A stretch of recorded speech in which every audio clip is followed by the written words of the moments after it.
Tonight, ladies and gentlemen, the Canadian E-Motorsports Network is back in a mysterious and unknown territory. We can say that in a way. We just got started on iRacing with Season 4 of the NASCAR Series, but now it's time to test the limits on the open wheel side. Good evening, folks, and welcome aboard the first live production for Season 2 of the Canadian Motorsports Network DART Series on iRacing. We are at the Barber Motorsports Park in Birmingham, Alabama for round 1 of 13 of the running for the second annual Greg Moore Cup. It's the Grand Prix of Alabama.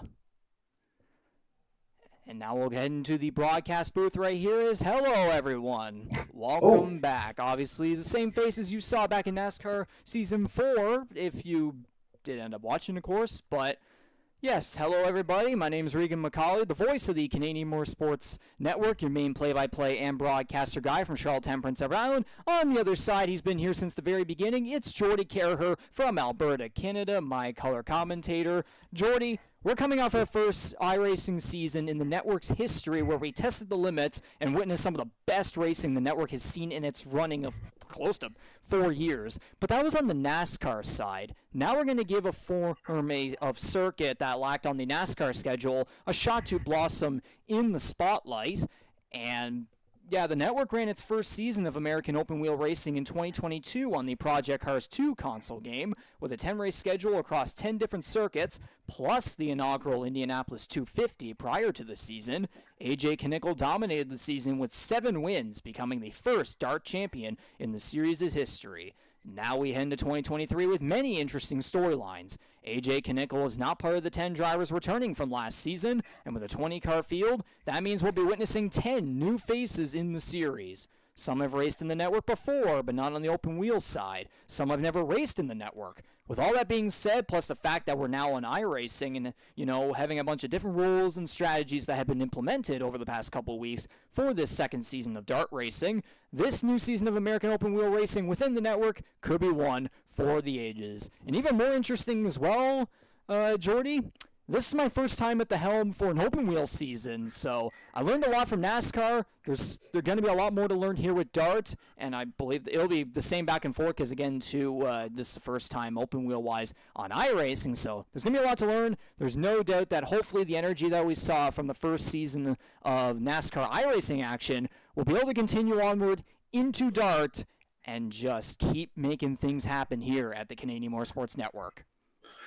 Yeah, I mean, I think it'd be hard to go against that point, honestly. Again, you referenced the fact that we're making the move from Project Cars on this particular model of vehicle. I have to try really hard not to say the actual name for reasons. We'll get to that. Yeah. Just have the censor button ready if necessary. But it should be a very interesting challenge, as you mentioned. Pretty mixed up field from what we've seen. A field of, I believe, 20 drivers we're looking at this time around. So pretty full field, pretty full interest, it has to be said, on the IndyCar side of things. And yeah, it'll be nice to see. Yeah, absolutely. It'll be nice to see kind of how some of those new faces integrate. And, there are some familiar faces here, but some that really haven't participated on the American open wheel. I caught myself halfway. Legally, I caught myself halfway. So, yeah, there's a lot of familiar faces will be on the American open wheel side of things for the first time with us. And, they're guys who, we've seen the strategies come out on the NASCAR side of things, guys that, they're not afraid to take chances. And, on the open wheel side of things, it could make things a lot more interesting. And honestly, I thought I was going to be the first one to make that close half a mistake right there. But anyways, make sure that word is not used anywhere whatsoever. It's why we're using DART. We had cows at one point, but we're sticking with DART. But anyways, I still think it should have been cows, but okay. Well, I mean, it makes sense here over on Prince Edward Island, obviously. But anyways, let's move on from all of that. Here's where we're going and the in-depth details of such for this new season of DART.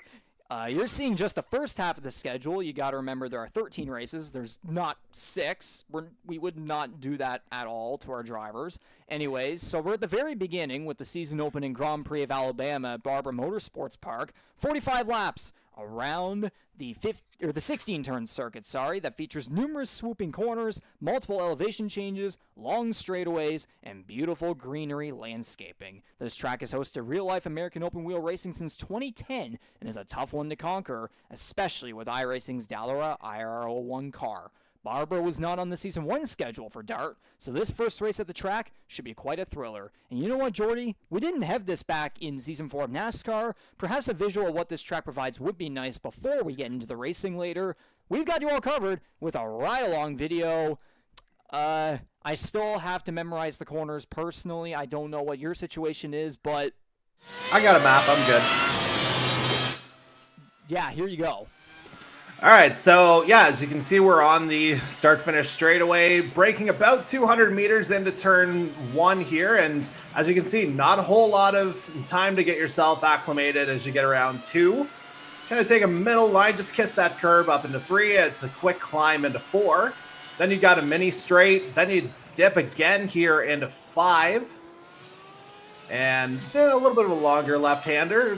One thing you will see, and you've seen it already, a lot of elevation changes here at Barber as we come through turn 6 now. And now, yeah, that's a very quick chicane, which you can pretty well take almost a straight line into. Certainly not full speed as we make our way up the hill once again. Onto this straight separating turns 10 and 11 here, I do believe. Or, no, that's just a little kink in the track, I should say. So, yeah, that's 11 and 12 as we make our way up the hill. No, I had it right. And, yeah, kind of a long, winding, almost double, triple right, effectively. And back onto the start-finish straight. As you can see, very quick lap. Maybe a little over a minute, ultimately, is what we're looking at here once we get up to race pace. You did a hell of a lot better of a job than I ever could have done that, but I'll definitely have to learn, so maybe we can take turns back and forth as every week goes on until the middle of December. But now, give me a second here. There we go. Now that we've seen that, you know about the track and I guess a little bit about the car, we now have to take a look at the superstars who will battle for glory in the second running for the Greg Moore Cup. And here it is right here. It's the first time we're using a spotter guide here in the network. And I don't know if it's even been ever or been in a long time. I have no idea. But this absolutely helps to a passion to have everyone on here, from the number to the name to the car itself, like the livery itself. Team, manufacturer, it's got everything here for this second season of DART racing. But yes, as you said earlier, Jordy, 20 drivers are set to participate in the battle with a ton of diversity all across the field. Some drivers have been in the network since the very beginning. Some have been here for a few years. Some are new to the network. Some are new to the open wheel side that still have experience in the network. If we recall NASCAR Season 4, we had no clue how things would turn out considering the iRacing transition, plus the entrance of 4 intriguing rookies. But hey, all 4 of them throughout the season showed winning pace at different times, especially, I would say, 2 in particular. This time around for DART Season 2, we may even see a rise in that. And we might as well just begin it from right here. There are a couple names I know for sure, Jordy, that I think you'll have a better idea, better description of, considering in past open wheel. Again, this is my first season at the helm for open wheel racing, so we will get to you very shortly on that. But let's begin here. From my knowledge, Caden Tufts is the first real-life driver to go full-time in the Canadian Motorsports Network, driving the number 00 Caden Tufts Racing Chevrolet. He has multiple Legends wins across Atlantic Canada and was a participant in the Oysterbed Speedway 250 2 weeks ago, the network's first ever late model short track special event. And he also got a heat win as well, Maritime League of Legends Tour driver. I don't believe he is going to be able to make it here tonight due to something else personal, so hopefully we'll be able to see him next week. CD Magra makes his open wheel debut in the number 1 GTR BMW with 2 seasons of NASCAR experience, including 4 wins and a 2022 Rookie of the Year award. Series and network founder Daniel Cudmore is ready to step up the podium and also visit victory lane for the first time after finishing 3rd in points in Season 1 of DART with 0 wins. Cudmore is a former Formula One Series champion, so the experience and resume is there, but the iRacing transition will be a challenge to overcome, and we were able to see it a little bit of it on the oval side with NASCAR.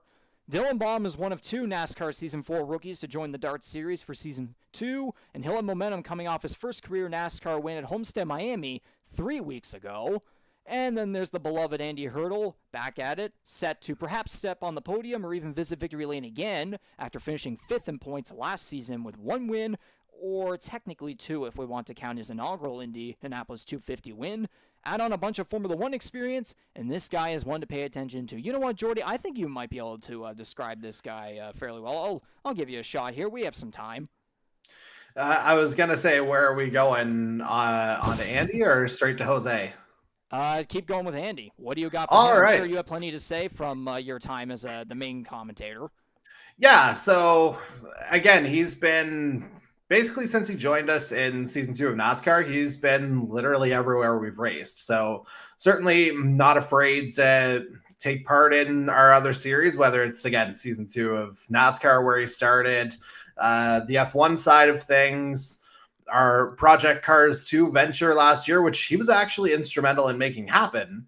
As a matter of fact, he was one of the guys who was sort of advocating for us to go that route last year. So yeah, great to see him obviously remaining involved, obviously a part of our competition committee within the network as well. So a guy who's always had a pretty good head on his shoulders, and, you know, the results have just kind of gotten better and better as the seasons progressed. And, you know, again, we go back to Season 1 here. Yeah, he picked up that win at Texas kind of later on in the season as he was kind of able to find his footing at that particular point. As you mentioned, top 5 in the standings last year, and a guy that's, you know, he's willing to try just about anything. Matter of fact, just made the move to iRacing for NASCAR Season 4, which just wrapped up a couple weeks ago, obviously. And, you know, he's found the learning curve. You know, he's found his way forward here, and we'll see how he does with his triple monitor setup he's been hyping up over the last week. And so he's really immersing himself in this in more ways than one, and it'll be very interesting to see how the progression continues.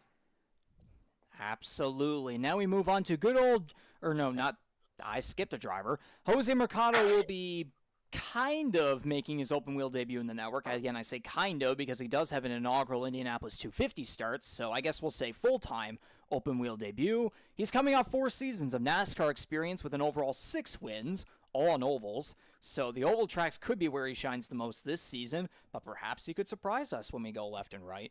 Here's the driver I was going to say good old with. It's good old Jason Butler, another driver hoping to step up the ladder after a 7th place finish in points last season, which included a podium at the Indy Grand Prix. He's also got multiple Formula One wins, plenty of NASCAR experience. Mike Marini returns coming off a 12th place finish in points last season with 1 podium and 1 pole, and is also a multi-time NASCAR race winner.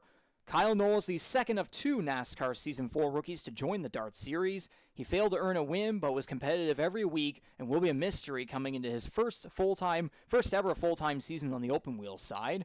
Corbin McCauley continues to rep Holland College, as per usual, and is one of the more successful open wheel drivers in the network's history, with a 2020 Formula One champion and a 2021 Formula One points runner-up finish, plus a total career 14 wins in Formula One. It's been some time since he's shown brilliant flashes on this side of the network, but coming off a season as the best driver in the iRacing transition, this new season of DART will be interesting for him. You must expect him to rack up multiple wins. Championship, definitely uncertain at this time, but there's no doubt that he will be up there contending every single race this weekend as long as nothing goes wrong. And from here, there's at least 3 names that I'm going to get to here, or I'm going to make you, Jordy, go through here before everyone else, because, again, it's kind of that same situation with Andy Hurdle in a way where you may have some things to say. I personally don't know a whole lot, really, with them, so Michael Dimitrov, Ivan Reynolds, and Darcy Cudmore. Jordy, give me what you've got here with, again, we still have we have 7 minutes until qualifying, so sum them up the best you can. Yeah, so Dimitrov, he's kind of an OG, so to speak, as well. Obviously didn't compete in NASCAR Season 4 this past year, the initial transition to iRacing, but that has since been rectified. And yeah, now he's back on board with us and with VR from what I understand. So again, really immersing himself in this year's particular setup as we move along in Dart. But again, he's a guy that's, maybe on the NASCAR side of things wasn't necessarily the fastest, but open wheel, if you look at Formula One, he's a guy that's like, I remember a couple of very daring moves that he's pulled off. I remember a beautiful one, Monaco season 1, as a matter of fact, into that hairpin. I don't know how he pulled it off, but he was able to do it. He's a guy that's, once he gets acclimated with the car, he's able to put it in the places that he needs to. And he's a guy that's, on some of these tighter tracks, particularly when we get into the street circuits,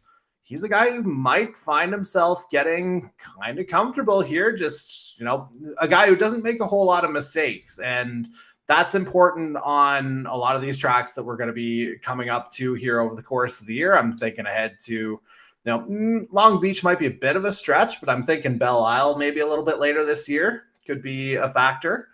But yeah, we'll see how that progression goes as we progress ourselves to the number 67 of Ivan Reynolds, as you mentioned earlier. And, it's fitting that he's driving the Vespa outfit this year because I'm sure he's practically buzzing to get back onto the track with us, for lack of a better term.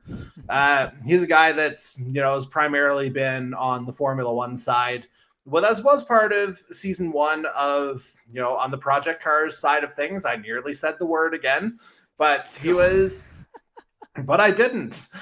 And yeah, this is where I talk about him being T10 last year in the Project Cars series, tied with Ty Higginbotham, as a matter of fact. So not a shabby name to associate yourself with there. And again, he's a guy that's shown the willingness to improve over time as well. And I say he originally came to us through the Formula One series. He's been around, I think, every iteration of Formula One that we've had. And yeah, it's good to see him branching out a little bit, or at least continuing that branch out. And yeah, Darcy Cudmore was the last guy you wanted me to talk about. So good old Ducky down in Windsor, Ontario now. Very similar story to Michael Dimitrov, not necessarily the fastest on the NASCAR side of things, but in open wheel, the possibilities open up for the number 75. And I mean, you can kind of look at the season 1 results from Project Cars. He finished 8th there, about 34 points ahead of younger brother Cody in that. So he was 8th overall there. But again, a guy who very much came in through the Formula One side of things and, seems to be comfortable in kind of the more open wheel format as opposed to the straight up stock cars. And again, a guy that's again, maybe not quite the same results as Michael Dimitrov at times, but kind of similar mindset in that he's, again, might not be the fastest, but won't necessarily make mistakes. So he's a guy that's, if there's a bit of carnage ahead, and I mean, there's certainly tracks where chaos could very much become a thing, I think he's a guy that's, will wind up surprising some people as we progress. Absolutely. Appreciate that that integral information from you, Jordy. Now we'll move on to some of these final names here. If I can count 1, 2, 3, 4, 5, 6, 7, I believe it is left. Charlie Sears is the second of 5 new drivers to the Canadian Motorsports Network. And based off what I've heard from him, this guy might be the first driver in network history to have a pro iRacing license, as he races in the Grand Prix Turn Racing iRacing series. So big question with him is, could he be the best rookie in network history, or is it maybe a little too early to say? There's no doubt that the latter is very true, but that's why tonight is the beginning of finding out that piece of history. Hunter Young is another driver making his open. Did I seriously skip Darcy Ford? Yep. Oh my gosh, that's unfortunate. You know what, Jordy, you go ahead with it. I mean, outside of Dan Cudmore, like Darcy Ford, never mind. I think I can handle this. Never mind. I have Oh, information. Go ahead. It's an understatement to say he has been very good in recent open wheel history. Thank goodness I also put in a bunch of statistics for all these drivers to help me out here, so definitely a lifesaver. But Yes, Darcy Ford is coming off a runner-up points finish in the first season of DART, also collecting 1 win, and then the rest with open wheel, oh my gosh, it just goes on. He finished second in points in the 2020 Formula 1 Series. 2021 Formula Series, he was 11th. He was the 2022 F1 champion with 2 wins. He was also that year the All-Star Series champion with 2 wins. He was the 2023 All-Star Series champion with 2 wins. And even on the NASCAR side, 4th in points with 5 wins in 2020, 5 wins in the championship in 2021, and then he kind of faltered in 2022 and 2023 with 8th and 9th place points finishes respectively. But this guy has been absolutely golden when it comes to past open wheel experience here in the Canadian Motorsports Network.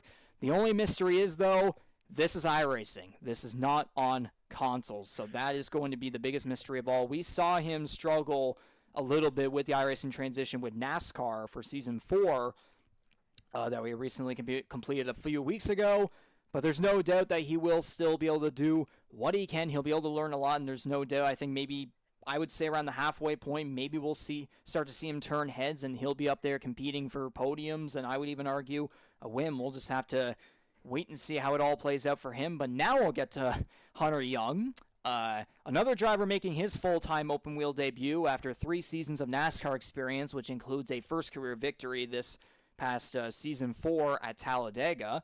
Mark Ouellette is the third of 5 new drivers to the network, driving for Koopa's Racing with support from the Little Res Q Animal Shelter and Sanctuary.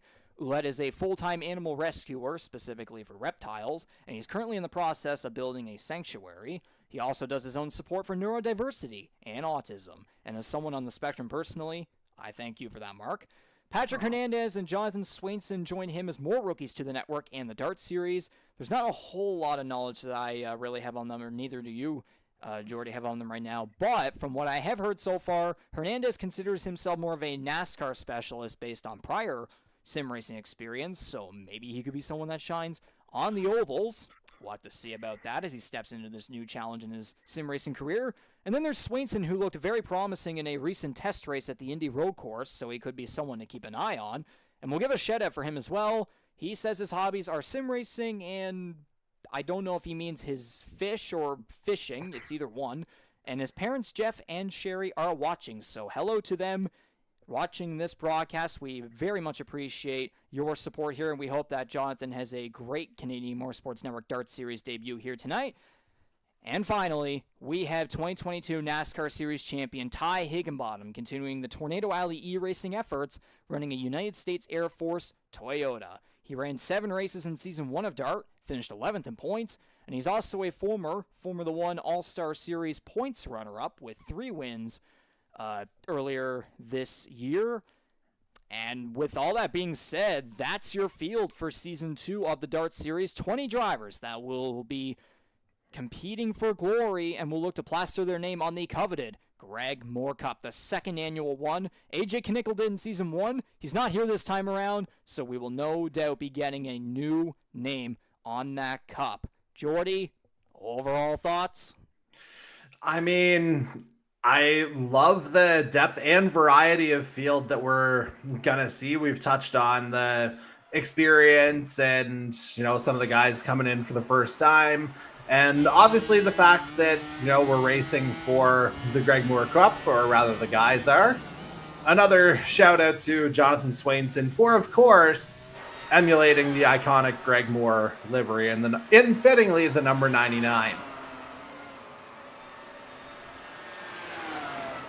Indeed, so now here we are at the track as the qualifying session, the 10-minute qualifying session here has begun. The way that's going to work is you have 10 minutes to set fast laps, and then after that, that's how the starting lineup is determined for each and every one of these races here in Season 2 for the DART Series. And so far, setting times, Charlie Sears and Jonathan Swainson have set them so far. Sears so far with the top lap time of a 103.9. And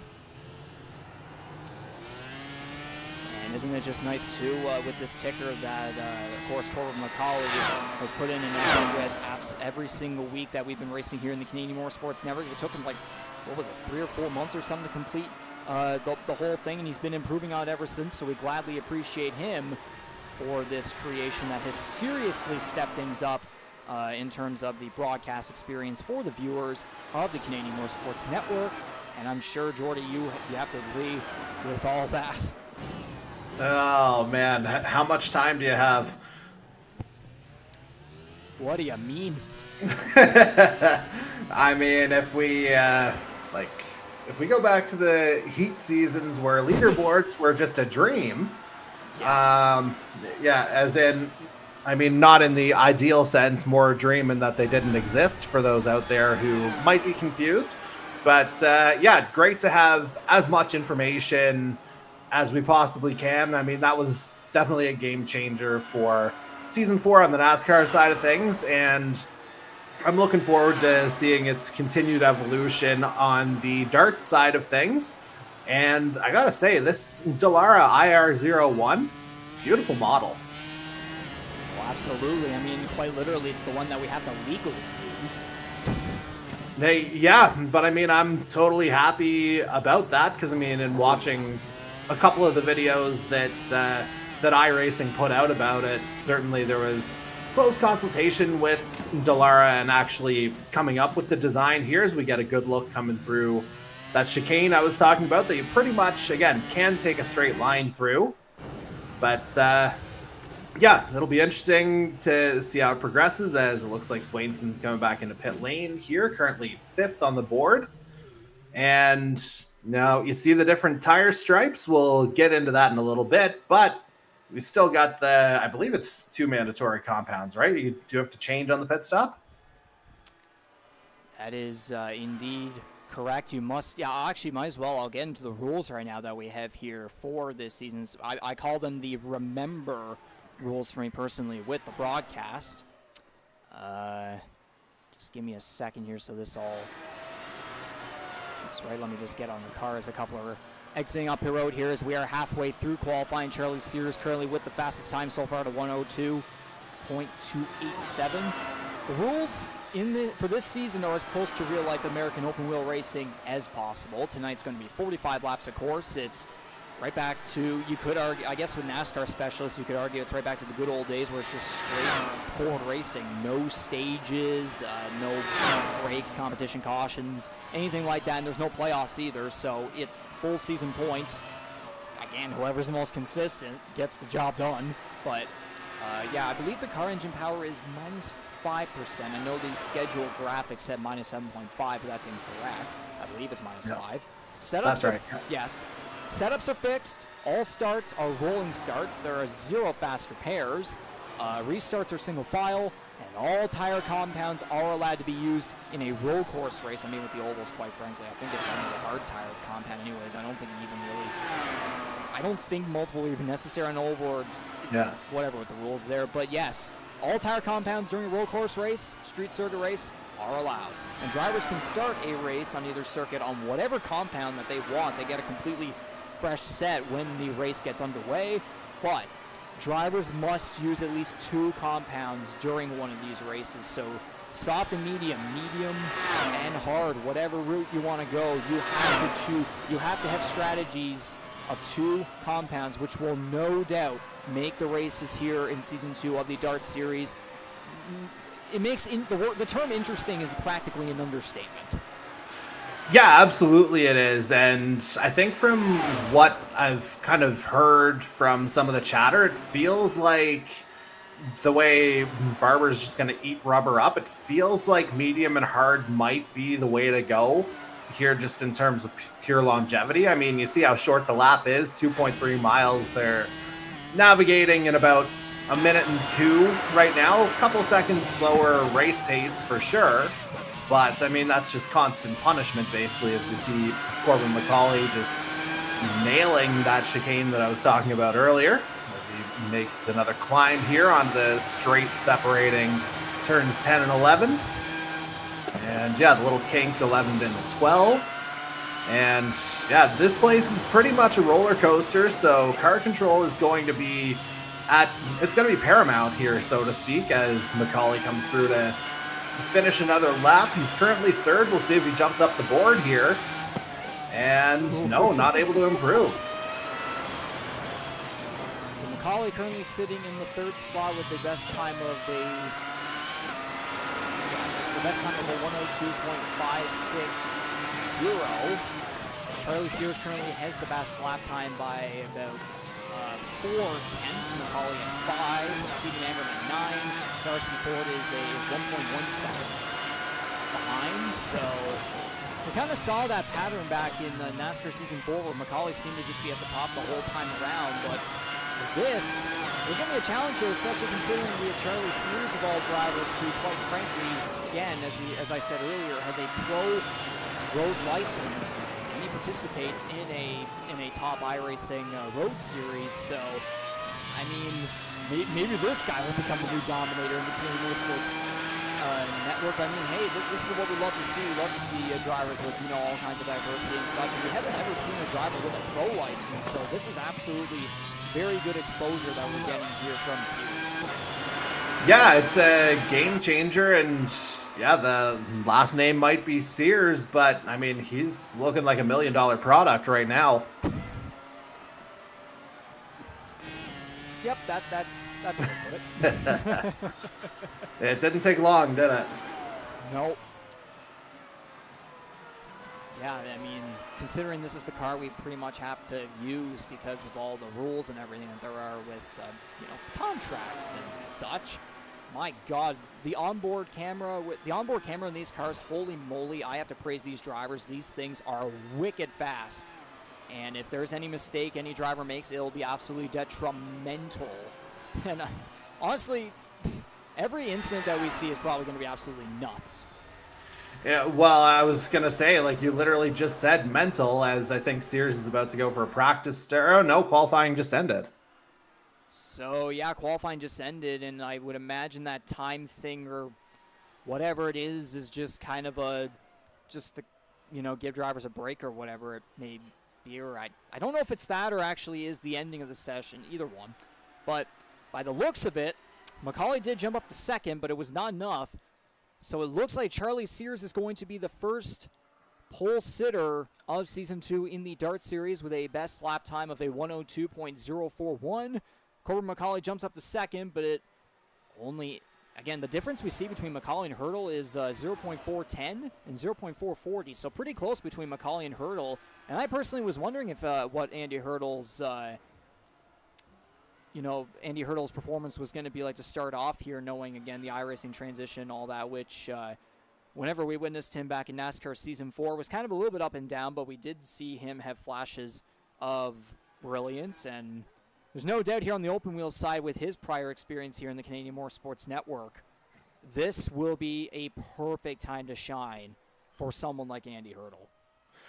Yeah, I mean, we already talked about the upgrade to the triple monitors. I believe he upgraded the entire computer system, as a matter of fact, as well. So things may run a little smoother here for the 7 this time around. I don't think he necessarily had an issue before, but certainly he'll get to, put his system through his paces. And I mean, it's paying immediate dividends here so far. Second row of the grid. As I think we're just kind of waiting for, a quote-unquote formation lap. You mentioned a rolling start. Cars just coming to the grid. Correct. They are just coming to the grid, so I would imagine it'll be the same case like NASCAR where I have to literally crank up the mics and, engines just go firing and everything. I know that after I say the command, every driver has to just get right into firing their engines up. So I remember every NASCAR Season 4 race, man, the multitasking within the span of 2 or 3 seconds was absolutely nuts. So I imagine it'll be the same case here this time around. I don't think I'll have a whole lot to say through race control other than with the new guys. Welcome to the series, obviously, and just, have fun, be patient. Just know that you have to run 2 tire compounds.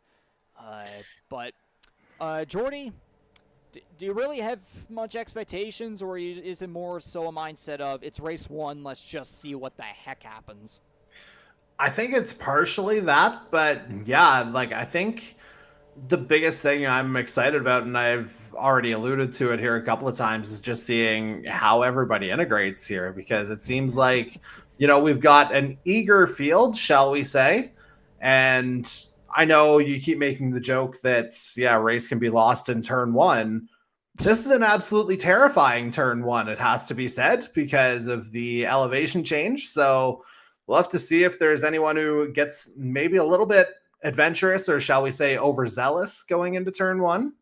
And yeah, hopefully everyone makes it clean and we're off and running here in the DART Series. Absolutely. So before we get racing, it's time for me to go through race control, as I said. Give these guys a quick message, particularly the new guys as well, to give the command to fire the engines up with the most famous words in motorsports to begin this new era of open wheel racing in the Canadian Motorsports Network with Season 2 of the DART Series at Barber Motorsports Park for the Grand Prix of Alabama, round 1 of 13 for this new season.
There we go as the cars roll off the starting grid here.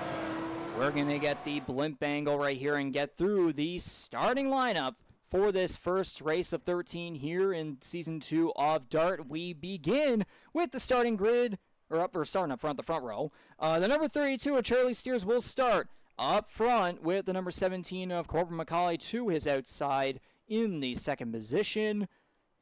Row 2, give me a second here. There we go. The number 7 of Andy Hurdle will start in third. And to his side will be the number 3 Toyota of rookie Dylan Baum. All right, let's move on to row 3, and rounding out the top 5 will be the number 1 of CD Mangrum. He'll have Darcy Ford for company in the number 64. He starts 6th. Row 4 now. We see Jose Mercado getting a late lap in to start in 7th in the number 9 Beamer. And he'll have debuting driver Patrick Hernandez on his outside. The 91 Subaru starts 8th.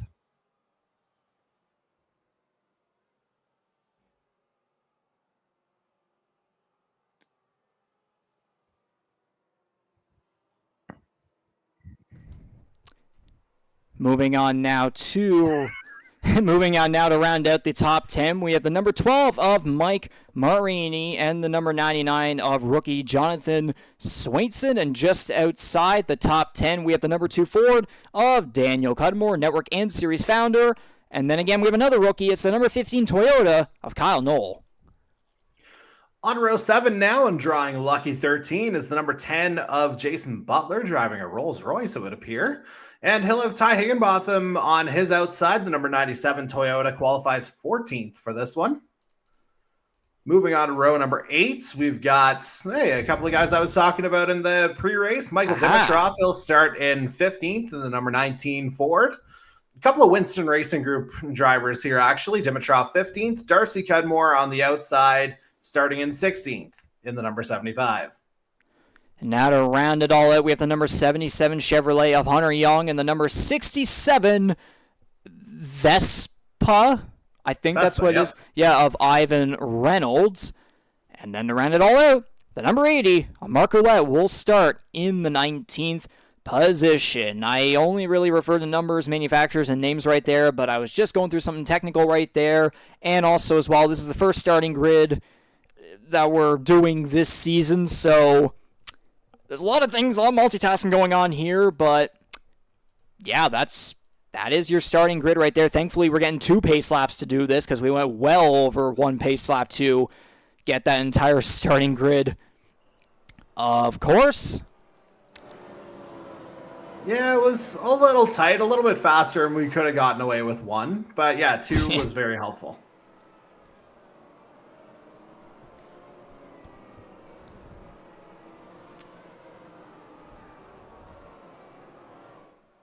And now because we are on 2 pace laps, I don't know what to say now.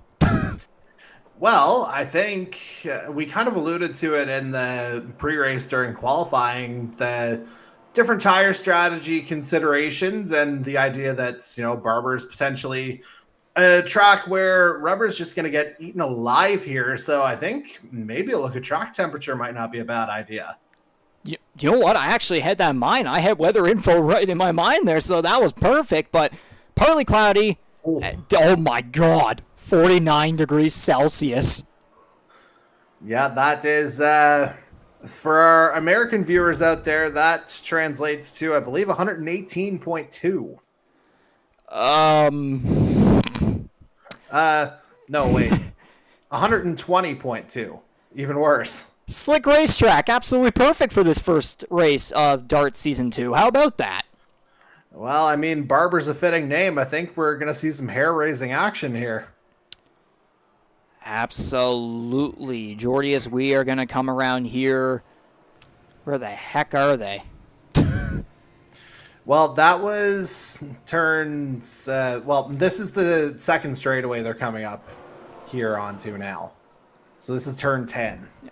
Still got to memorize the corners here as we go through this race, and it'll be the same case as we get through all the other road courses here this season. The ovals will be a hell of a lot easier, that's for sure.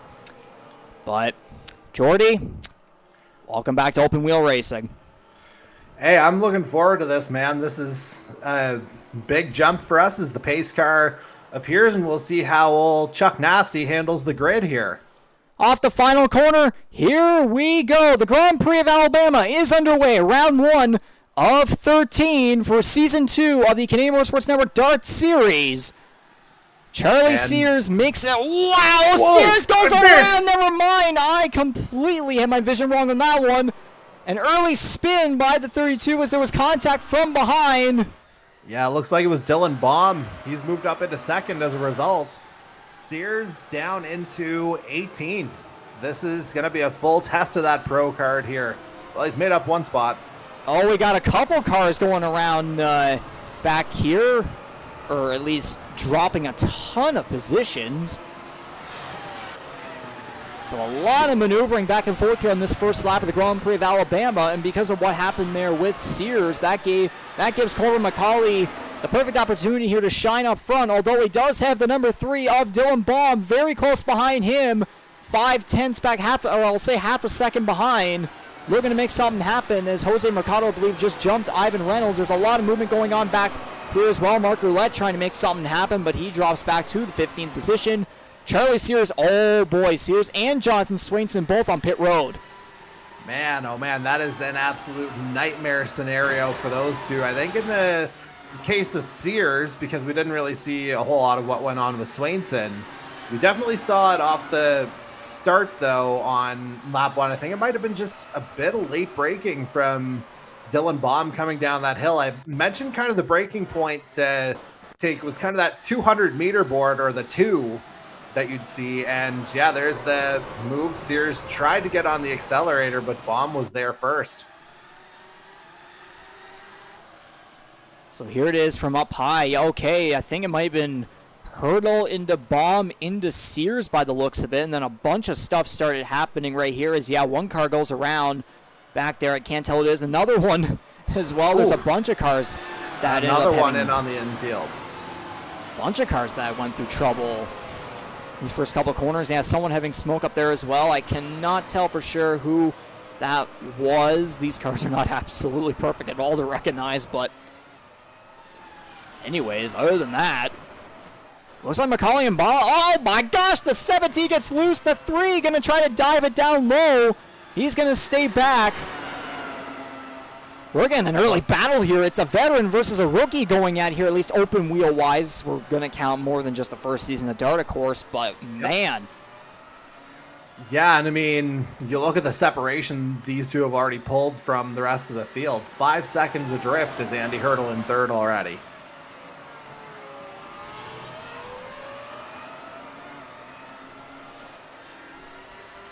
So Andy Hurdle in the 3rd position, Mike Marini 4th, Darcy Ford currently rounding out the top 5. Daniel Cudmore in the 6th position. And I believe... Whoa, something happening here. Oh, Ivan Reynolds is in trouble. The right front tire has come off. That's going to be the end of the 67's night. Come on. Oh, yeah, my. Oh! Wow. Ooh, that is a violent start. And I mean, I was saying during qualifying, car control is going to be at a premium here. We're seeing it already. Indeed, so we're getting a lot of shenanigans going on in this race thus far, as McCauley and Baum still close together by about 3/10 or so through these winding corners. Down the hill, a little bit of a straightaway there. Man, I really need to memorize these corners. God. Yeah, so the chicane, that's the easy one. Well, I've got the map right in front of me. That's 9 and 10. And then that leads into the long straight. As we see, is that Baum going wide? Yeah, still right on the back of Corbin McCauley here. Oh, there we go. McCauley making the block right there. Baum, they're really going at it down the straightaway. Side by side into turn 2. Baum's going to clear the 17 and take the lead. How about that? And slam the door on any opportunity for McCauley to use a switchback. But lunge into 5. Man, this is the 3 gets loose. fun. And the 17's going to get right back up to the top position. That was a battle for the ages right there early in this Grand Prix of Alabama. The 17 back to the front. I'm seeing a couple cars here laps down. Jason Butler, Michael Dimitrov are 1 lap down each. Ivan Reynolds still in his pit box at 2. Mark Roulette's at 2. Hernandez now just coming off the pit lane at 3. Charlie Sears still in his pit box at 4 laps down, and it looks as though Jonathan Swainson is the first DNF of the race. As you can't even see him anymore. On my timing screen, he's completely blanked out. So I believe the number 99 rookie is the first one out of the Grand Prix of Alabama. I mean, unless something happens. Yeah, well, I mean, you don't see a tire choice on the leaderboard either, so that's another pretty good indicator, I would imagine. But 5+ laps and we're already seeing these kinds of battles? Buckle the heck up. Indeed, and you can see the tire compounds up on the ticker right now. There's a lot of diversity between the medium and the soft tire compounds, as McCauley and Baum going for the mediums, Hurdles on the softs. Sears was initially on the mediums when he started up front. Yeah, I feel like the medium's ultimately going to be the play there. Again, we already talked about 40% humidity in the air. Track temperature was right around 50 degrees. Like, that rubber is just going to melt off. Indeed, it will. And these guys just cannot get away from each other. Staying, let me get this tire compound thing off. Yeah, there we go. It's been pretty much an average of 3/10 through every single straightaway, every single corner. These guys will not stop battling for the top position. Again, the number 3 of Dylan Baum, the Sim League Pro. Let me get this here. Yeah, the Sim League Pro Team 44 Racing, number 3 Toyota rookie, has plenty of momentum as recently. Considering a couple of weeks ago, he claimed his first career victory in the NASCAR series for Season 4 at Homestead Miami Speedway, which, again, we kind of have that theoretical what-if situation where had Baum won his way or been able to make his way into the championship for somehow, that win at Homestead Miami could have very well made him the first rookie, I would imagine, the first rookie champion in NASCAR series history. So Baum's looking to hopefully maybe change things up and actually make it true this time around in the Dart Series on the open wheel side. And so far, he's off to a hot start, especially over a lot of guys in this field. Oh my God, the 17 got in the grass. That's going to be a huge loss. It's as if I completely had jinxed the 17 right there, even though I said nothing. It was everything positive for the number 3, so it was basically an opposite jinx right there. The number 3 up to the front is McCauley. Had his rear tires in the grass. Somehow his car does not go around. And the 3's right back to, well, no, never, but the 17's going to get right back behind him. This will never end. Yeah, I mean, we're already seeing how agile and slippery this Dallara IR01 is on this particular track, especially with those tires absolutely screaming at that car already, and we're not even 10 laps in. And just to expand on that point on Dylan Baum, again, you talk about him driving for Sim League Pro. That, of course, is the team that brought us AJ Knickle last year. So perhaps not a huge surprise to see Baum immediately acclimating here, as I think if you look at some of their other Instagram content, going wide. Yeah, Patrick Hernandez went wide right there. Down that, which straightaway would that be again? That's into turn 5. Yeah, turns 4 through 5 down that straightaway. A bit of a hill going down right there. But Dylan Baum now has kind of extended his lead there to now half a second instead of, it was again about 3/10 or so separating the two on average. And if you look back here to third place, Mike Marini's freaking 17 seconds back. So these two are pretty much just killing the field.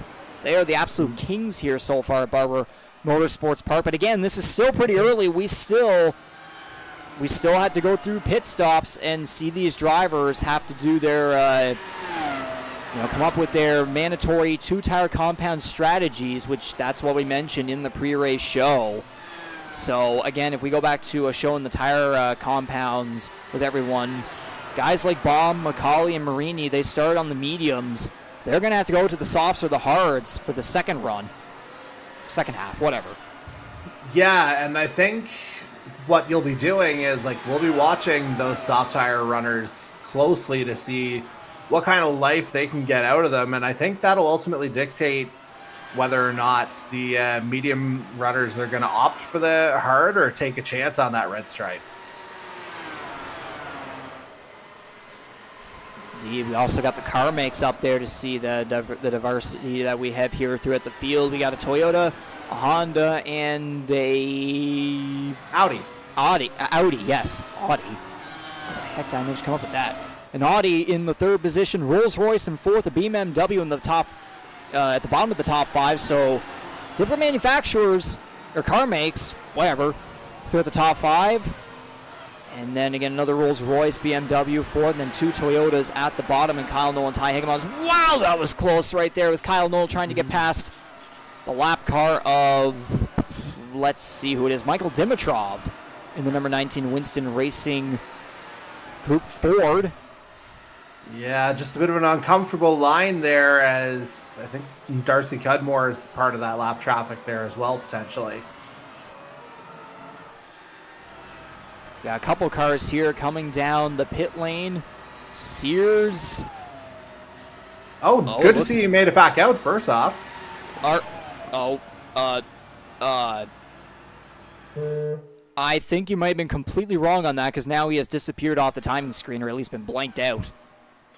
Well, I mean, we technically saw him. I wonder if there was like a one lap, give it a try there almost. Ivan Reynolds decidedly will not be coming out. Take a look at that visual. Good Lord. I mean, that's the, if we go back to the test run, that's almost the Caden Tuff special, right? Yeah, we can definitely call it that from the Oyster Pit Speedway 250. All the test and practice sessions that we had with that race, Tufts decided at one point to completely lift himself over the edge. It's whenever you, or where is it? It's the end of that wall going into turn 3. He completely, like, ramped it. I think that's what it was. And he ended up with his car in the fence because, well, realism. Yeah, and again, he tried the same thing at Indy last week going into turn 1, I believe. So there's precedent there, as we were just watching Dan Cudmore. I can't remember if I mentioned it on the pre-race or not, but again, the lovely Brian Herta inspired liveries. We got someone else off. I think that was Roulette. Well, there's the move into pit lane, so yeah, that wouldn't be a huge surprise if that was indeed what wound up being the case.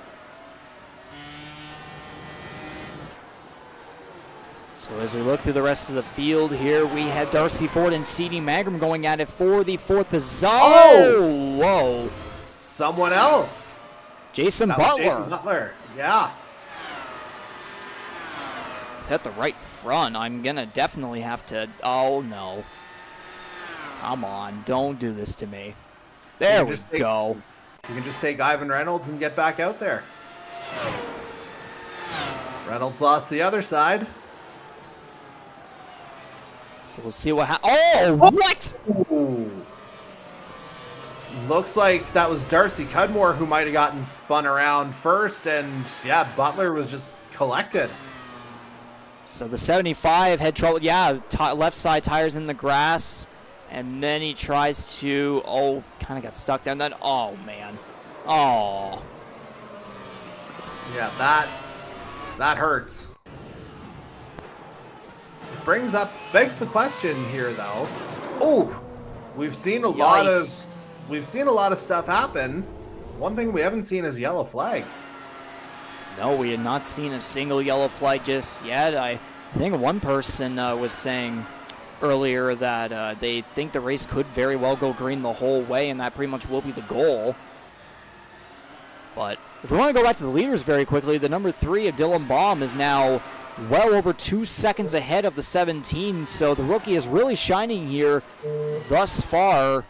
Again, if we do go back to the laps since last pit, a bunch of these guys, again, at the top, still haven't pitted yet, but there are a couple of guys like Dimitrov, Butler, Hernandez. Even though these guys are multiple laps down, they have pitted a little less time compared to the top dogs, so I don't know if I would necessarily say anything about them right now. It'll be about the top 11 that will be the most concerned about, or maybe the top 9, because only 9 cars are currently on the lead lap from Baum through Daniel Cudmore.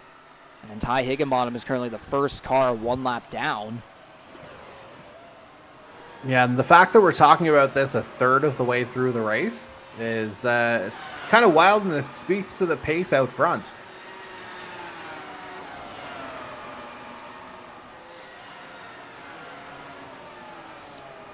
So yeah, Jonathan Swainson and Mark Ouellette saying a couple things here behind the scenes. Having unfortunate starts here to Season 2 of the DART Series, both rookies, of course. I know a recent test race that we did with the Indy I guess we could technically call it. It was on the Indianapolis Road Course, Motor Speedway Road Course. I believe Swainson finished second? Yeah. Yeah, he did. So, interesting detail there, but unfortunately, out of the race, 15 laps down in 19th. Again, reminder, there is 20 cars on the roster, but Caden Tufts couldn't make it out tonight, so hopefully we'll be able to see him next week. Let me double check where we're going to be at. It is the Grand Prix of Long Beach on the Long Beach Street Circuit. So we're going right to a street circuit for round 2 on October 10th, so that definitely should be interesting. And then we're going to an oval at Texas Motor Speedway for round 3. So a lot of circuit diversity there within the first 3 rounds of 13 here in Season 2 of DART. As I could have sworn, I thought I saw something with, I think it might have been Marini, or yeah, Marini. I thought I saw something. Take another look here, but I mean, what we're seeing is the guy who's turning in a pretty solid start here, it has to be said, as it looks like Ford gets by him here. Yeah, just runs a little wide, can't get the optimal line through. Again, not sure if that's the first chicane, 8 or 9. Oh, yeah, there's some contact. Oh, yeah. I wonder if, and he's slow coming through here as well. Now we'll get back to live right here. Dylan Bombs. I am hearing your phone. Oh my gosh, Marini. Loose through the corner there.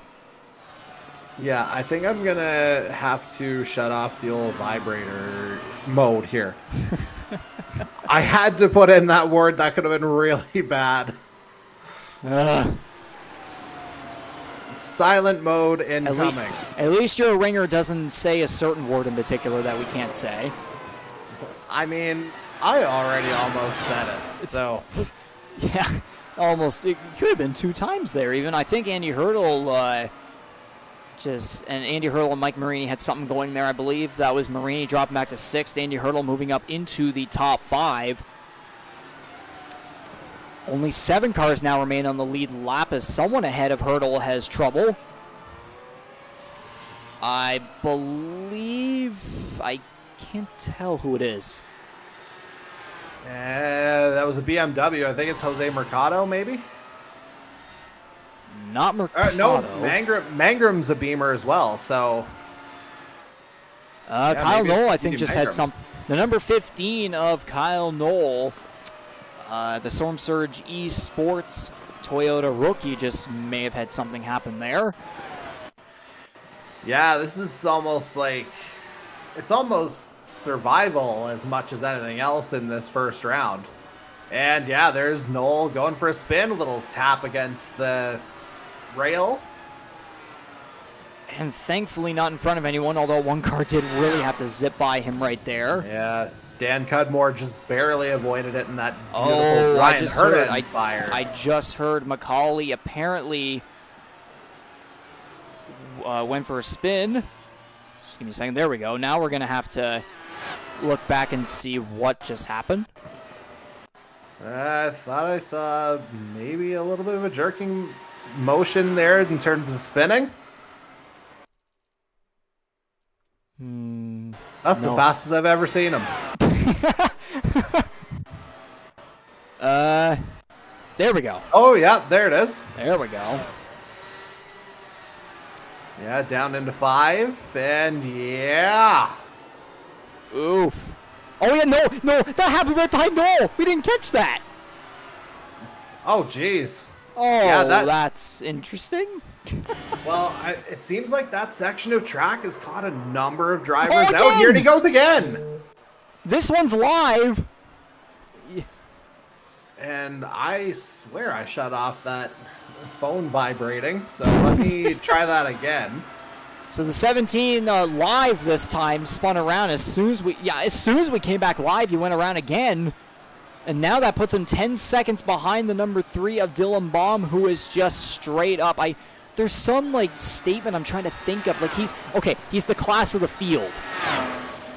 Yeah, I mean, well, especially with a couple of spins for McCauley here now as he locks up. Oh, the 3 now locking.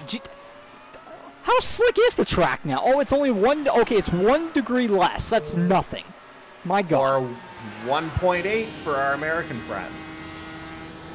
Yes, I am not smart with math, so thank you for that. Oh, Mike Marini coming down the pit lane. And was he on mediums? Well, if we look at the laps since last pit, he might be the first guy of these top dogs here that will be figuring out the strategies and everything. No, that's not what I wanted. I think the medium tire compound is what he started on, so we're going to see after this pit stop what he's going to take as Ouellette and Reynolds continue to try and set Guinness World Records. Yeah, I mean, he's got a long way to go to get to that other special event stop, but yeah, not ideal, to say the very least. And then, yeah, it'll be interesting to see, as you said, what Marini happens to go with here. As he is in his box, would that be a penalty? I mean, this feels like a very long stop. Unless there was damage incurred along the way, which would not be a surprise. Keep forgetting about the damn ticker issues that sometimes can happen here, but might replay here to see if maybe something happened with... That is not who I'm looking for. There we go. For some reason, they had me on Darcy Ford. Oh, the 17 spun again. Yeah, that's a couple. Oh, wow. Oh, yeah, that was just... He touched those left outside wheels on the grass first, and yeah, he was basically just a passenger at that point. So clearly, so the CD medium's coming to the Magerman, end of life. So CD Magerman and Jose Mercado with these laps since last pit feature here on the ticker. It appears that they just came on the pit road recently. Marini's still stuck in his box. Yeah, well, he pulled a Gretzky, it appears. 99 seconds. Looks like he's just emerging. 7.78 by contrast for McCauley. So Ty Higginbottom now coming down the pit lane. It'll be interesting to see the tire compound feature here eventually to see what guys have decided to go for. Yeah, I feel like, again, McCauley started on a medium, came in lap 21 into 22 as we see Dylan Baum in now from the race lead. You'd have to think that a soft would absolutely be screaming. Otherwise, you're looking at a second stop. Indeed, so 8 seconds right there for the number 3. And I guess we might as well look at the tire compounds now. Oh, we got a lot of soft takers. Okay, that's interesting. I would have figured it would go the other way around because, I mean, pace is one thing, but if you can't keep it on the track, pace doesn't really matter. Indeed, these soft tires really wear out within a couple laps. I don't know if there's an exact number estimate or anything, but the soft tire compound is usually what you'd see with like Formula One when it comes to the qualifying sessions within like the final minutes or so of each Q1, Q2, Q3, whatever. But yeah, some guys here in this second. Say it again. Okay, I just got word that McCauley is apparently not on the softs, so I don't know what's up with that. So that makes a little more sense if you opted for the hard. So yeah, okay, yeah, he isn't. You can clearly tell he's on the hards because of the I believe it's the gray color right there. So I don't know. Maybe we just figured out another ticker malfunction or something. But I guess we might. I think because of that, why not? We'll just take a look at the cars visually. Looks like Dylan Baum That's yellow. That's medium. On the mediums. Did he start on medium? If he did, that would necessitate a second stop. I can go back here through the broadcast and see for sure. Yeah, Baum started on the mediums. So I wonder if this is just like a consistent run as we see someone else spun there in the back. Yeah, I wonder if it's just like maybe he'll pit around like lap 40 or 41, go for like a 5-lap sprint on the softs. Like clearly he's got the pace. But so any kind of a whoa, what in the world happened here with Kyle Knoll? Well, he's got Dan Cudmore in front of him trying to make a this is almost Schumacher and Coulthard at Spa. Only much drier. Tire-to-tire contact. The 15 goes spinning around. Daniel Cudmore able to drive it off. Gets a bit of the front wing of Cudmore for good measure. That as well. And so 6 cars are out of this race. Jason Butler, Darcy Cudmore, Mark Ouellette, Charlie Sears, Ivan Reynolds, and Jonathan Swainson. All out. Only 13 cars remain. Only 5 remain on the lead lap. Dylan Baum still leading the way by 11 seconds over Darcy Ford. Andy Hurdle, Corbin McCauley, and C.D. Mangrum rounding at the top 5. So, again, a lot of familiar names from Season 4 of the NASCAR Series currently, I guess, in quote-unquote familiar territory in terms of what we've seen in recent weeks, obviously. And Daniel Cudmore now in the pit lane. I wonder if he came down because of the damage. We can take a look and see if that was the case. Yeah, I mean, Kyle Knoll clearly came out worse from that. Like, the proof was in the visual, of course, but yeah, there's no way the two wouldn't have sustained something.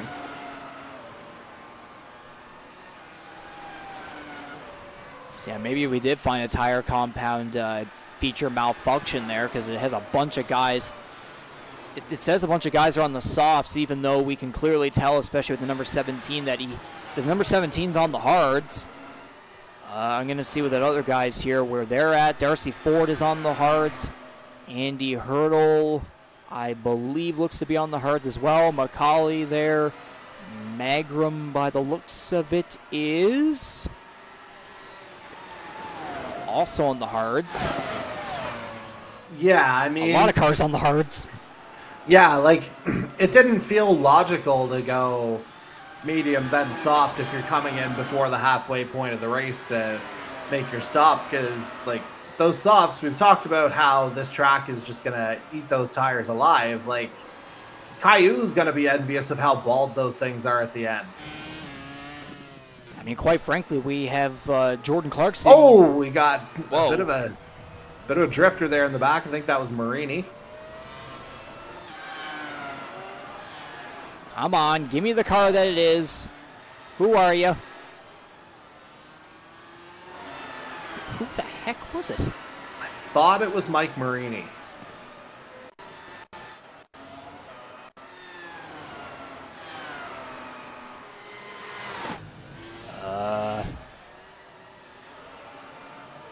This is where the elevator music comes in, folks.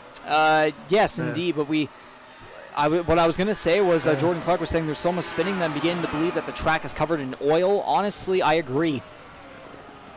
Yeah, I mean, it's definitely not going to be ice in Alabama. So again, back to live here. Lap 28 out of 45 in round 1 of 13 for Season 2 of the Canadian Motorsports Network Dart Series on iRacing. The Grand Prix of Alabama currently led by the number 3 of Dylan Baum, and there's Hunter Young in his pit box. Coming off, 8.57 seconds right there. Kyle Knoll in his box for well over 200 seconds. Let's see what Hunter Young decided to do with the tires. Looks like the hards. Again, I'd have to think so, just with, the sheer degradation as much as anything else. So going through the rest of the field here, it looks like the closest difference with the lap cars is between Andy Hurdle and Corbin McCauley, who are separated by about 2 seconds or so. So McCauley will look to jump on the podium. And if I look back at the Season 1 DART statistics,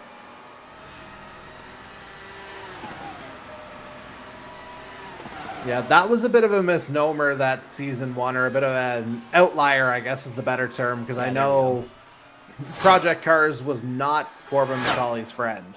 So yeah, I'm recalling McCauley, again, 7 races run during the 2022 season of DART, 0 podiums, so he's looking, yeah, actually, as a matter of fact, he just did land in the 3rd position right there as Darcy Ford has come down the pit lane, and I just heard something here, maybe there is another solution to the compounds. Oh. I think Ford started on soft, notably, and has come out on medium.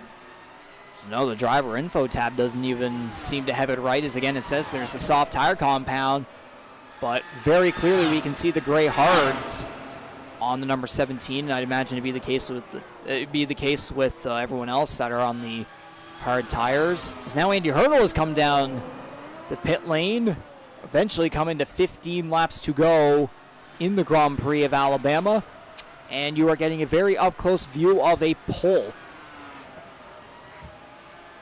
I have no comment. Of course you don't. No, that's one of the rare times where I don't. That's what our new audience is going to learn. I'm showing restraint here, ladies and gentlemen. Indeed, showing restraint, apparently. So Hurdle, 7.75 second pit stop.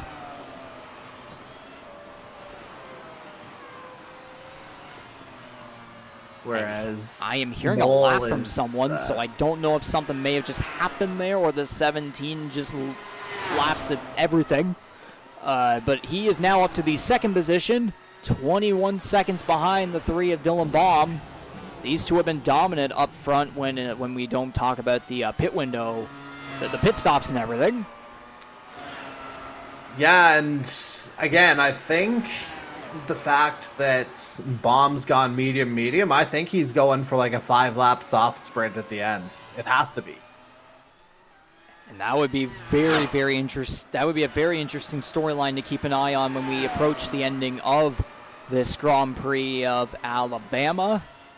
C.D. Magram at the bottom of the podium at the moment. Darcy Ford 4th. Andy Hurdle dropping back to 5th after that pit stop that he made. If we look at the laps since last pit, 8, 9, and 10 for the top 3, and then we got Ford and Hurdle at 2 and 1, so perhaps maybe they'll be able to gain some ground on some of these podium drivers here. And then it's just kind of a mix in between 6th through 10th. There's a couple guys that, like Dimitrov Hernandez, that haven't pitted in absolutely forever. But again, they're mired laps down 3 and 4 respectively. Yeah, getting caught up in early incidents in the case of Hernandez, who's still out there. He was definitely one of those guys who, had some immediate issues, shall we say. Definitely not the same level of his misfortune as, say, the likes of Charlie Sears and Jonathan Swainson. But certainly Hernandez caught up in some of the opening lap shenanigans, as well as we just see him running wide again. Indeed, he ran wide again right there. I almost said ran wide. No wascally wabbit. Dear God. Well, I mean, I could see Elmer Fudd in Alabama, couldn't you? Anything's possible in Alabama. Fortunate to see, though, the number 12 of Mike Marini driving for True North Racing in his 2nd season of DART action in his number 12 Audi. Unfortunately, again, we saw him running up in the top 5 and maybe even had the pace for a potential podium. Also, do ignore the tire compound, obviously. It's very clearly on the hards. But yeah, the number 12, 8th is not too shabby, again, for a 19-car field, but I would no doubt think that he knows his pace in this race. But again, right now, 2 laps down, it wouldn't surprise me one bit if he thinks he could have built himself up a better result here as we come down to the end of the Grand Prix of Alabama. Again, we still have 12 races remaining, but someone like the number 12 would want to try and be up front as consistently as possible to be up there running for the championship. And again, we look back at the standings from last season. Marini only ran 8 of 10 races with 1 podium, 1 pole, 4 DNFs. So definitely looking to improve himself here in this second season of dart racing. And the other variable in that for the drivers who were early casualties, and one of the other things that we didn't mention when we were addressing rules earlier, your worst finish gets dropped. So there is a freebie there at some point. That is correct, as the number 91 of rookie Patrick Hernandez goes wide into the grass, and now will come down pit road. I believe that was through turn 14 right there. Yeah, I mean, right before the entrance to pit lane, that would certainly check out. Just as Dylan Baum's trying to check out. So 12 laps to go. Now we're going to be coming around off this final corner here to 11 as the number 3 of Dylan Baum leading the way by 26 seconds over the 17 of Corbin McCauley. Although I would imagine with the 3 being on the... someone I think may have just went wide there. Yeah, very wide. If we're talking ahead of Baum, I think that was Michael Dimitrov we were seeing.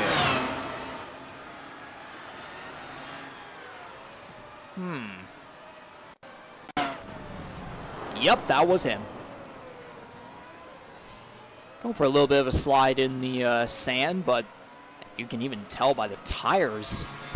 The tire visuals right there, but thankfully, I honestly, the way those marks, the marks that we saw there through the sand, I honestly thought the car had gone right into the wall and suffered severe damage, but no, thankfully, the number 19 is still going, obviously with sanded tires.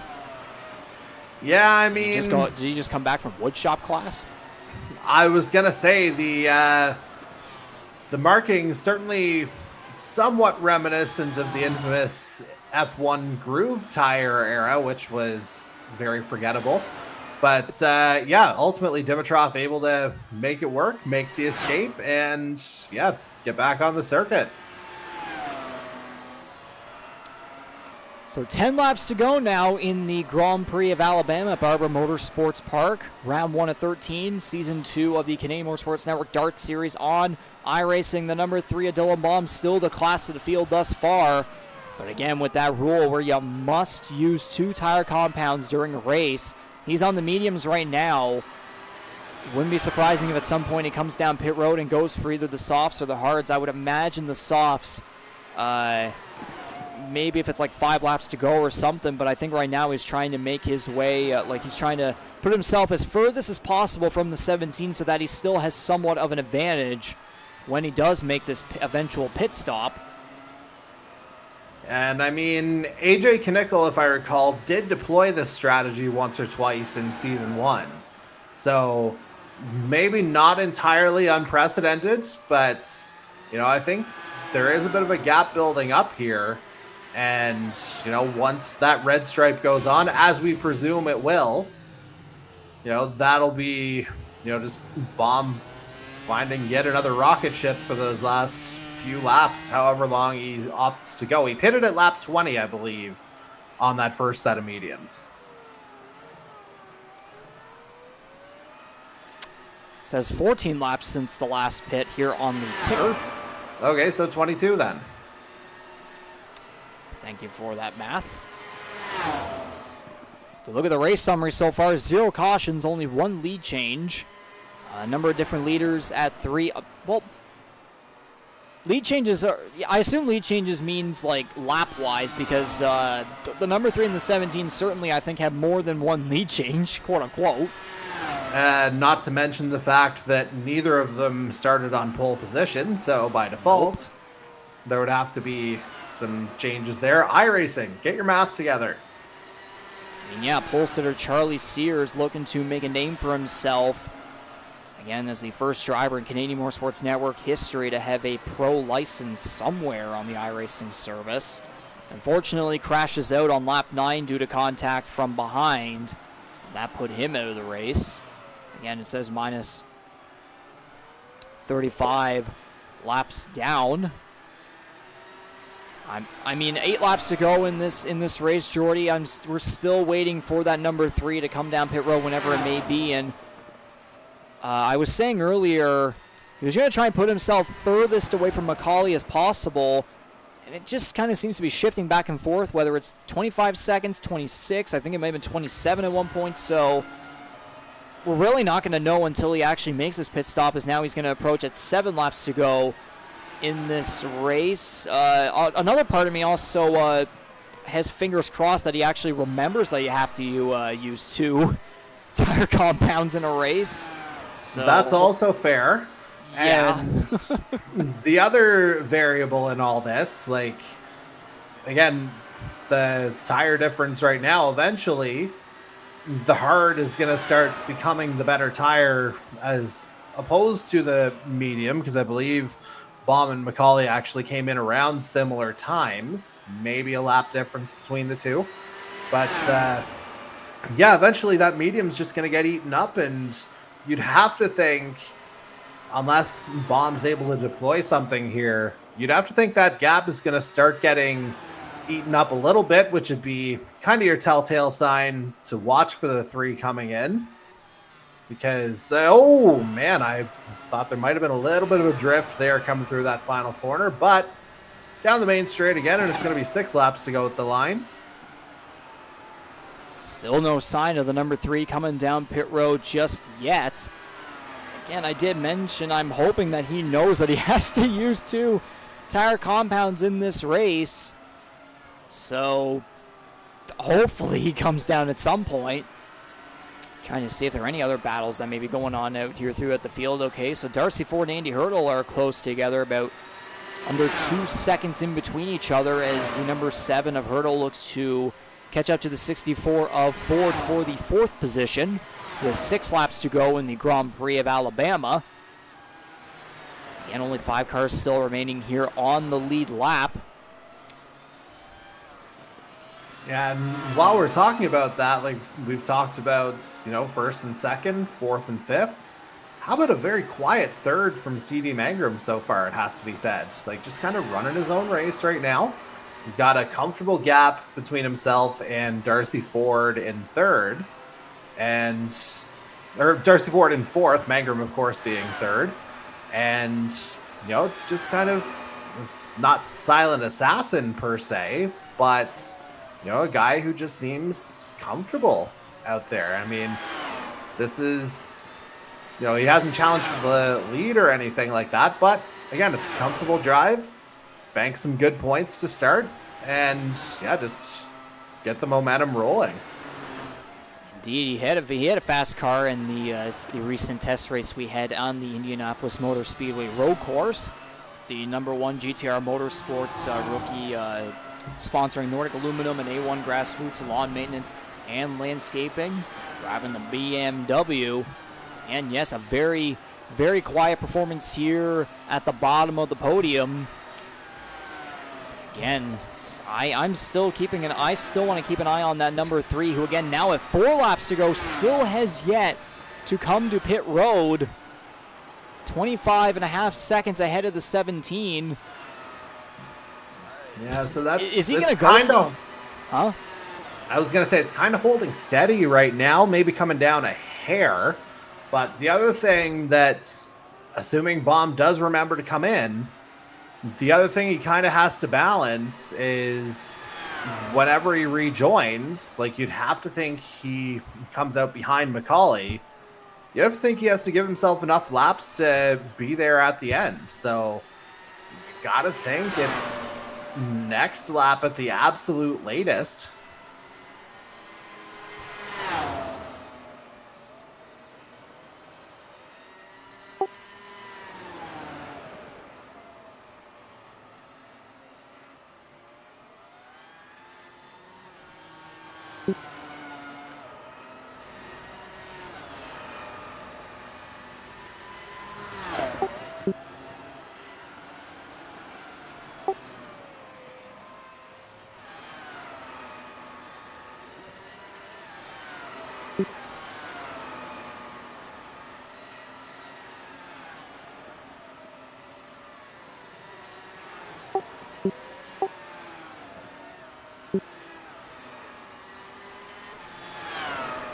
So yeah, still no clue whether or not the number 3 will come down pit road. I mean, now it's at 28 seconds. Yeah, the gap's gone up. I mean, we have to remind everyone that if a car does not use 2 tire compounds during a race, they will be automatically disqualified at the end. So on the scoring pylon, they will just be straight up taken away. So I'm kind of baffled by this. Let me just confirm that he did, in fact, start on mediums. Well, again, the tire compound feature that we did put up on the ticker earlier did say medium, and that was, I'm pretty sure that was correct. It was correct earlier, but if we go back and now use it now, it's completely wrong. Yeah, I'm just kind of watching the start of the race back here just to see if I can find anything. Meanwhile, yeah, he's coming up on pit lane again awfully fast. He'll actually see the white flag this time around, no? So whether or not maybe he made a mistake in choosing the medium tire compound instead, and that will be a fatal mistake, or maybe he'll come down pit road this time, or whatever may happen. The number 3 at Dylan Baum is leading, but if we see here at with the scoring pylon that he gets his first place position taken away at the checkered flag, then the number 17 of Corbin McCauley may very well be the Grand Prix of Alabama winner. See, we're seeing Baum now coming down the straightaway. Is his pit stop enough behind the start finish line where he can make the stop and then just ease across the line? Like, what in the world? So I would have figured that wouldn't have been an actual thing.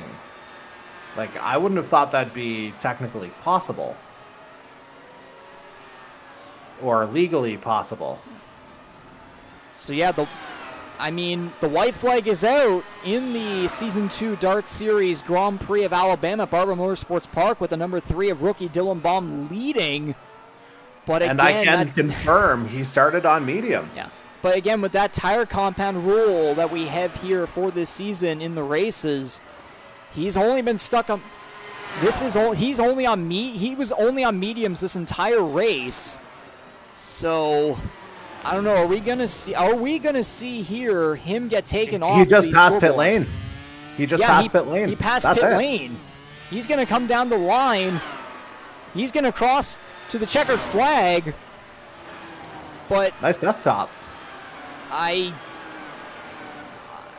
don't know what to say there. Well, we've got a very interesting situation on our hands here, sir. So again, the number 3 crossed the line first, but here comes the number 17, who did follow the tire compound rule. This might be the winner of the Season 2 Grand Prix of Alabama. The number 17, of course, McCauley takes the checkered flag. Yeah, we'll have to see how this is all processed.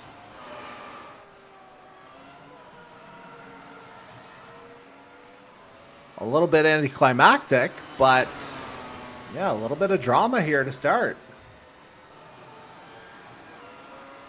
So I'm just hearing here that when the race actually officially comes to an end, then Baum, yeah. So every driver has to cross the line for us to find this out. So we won't get the official word just yet. Everyone has to cross the line. Again, we're seeing the number 3 come up to the straightaway here, and I don't know if he's going to try and do burnouts or whatever, but if he's completely unaware of anything, this is certainly an awkward situation. And not to mention, well, I guess everyone else is finished now, but it could have been potentially dangerous.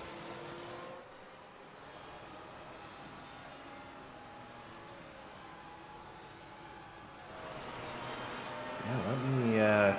So I'm being told that Baum is still being considered the winner by the server. But again, because of that tire compound rule where it should, again, at the end of the race disqualify the driver, the number 17 is now coming down the straightaway while Baum continues to unofficially celebrate. But again, was the 17 the real winner, though? And this is going to be a very tough one to decipher, I think.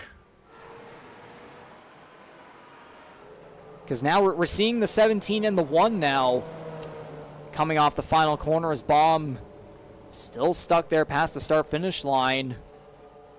But these two back here are still waiting. I mean, technically, if this says Baum is disqualified, then Andy Hurdle would probably have to be on the track right now. Yeah, there's some weird stuff going down. Wild and wacky stuff.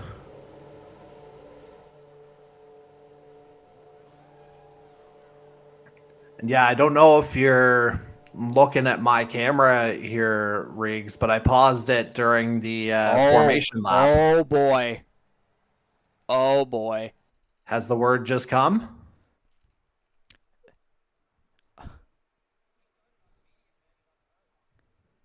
What?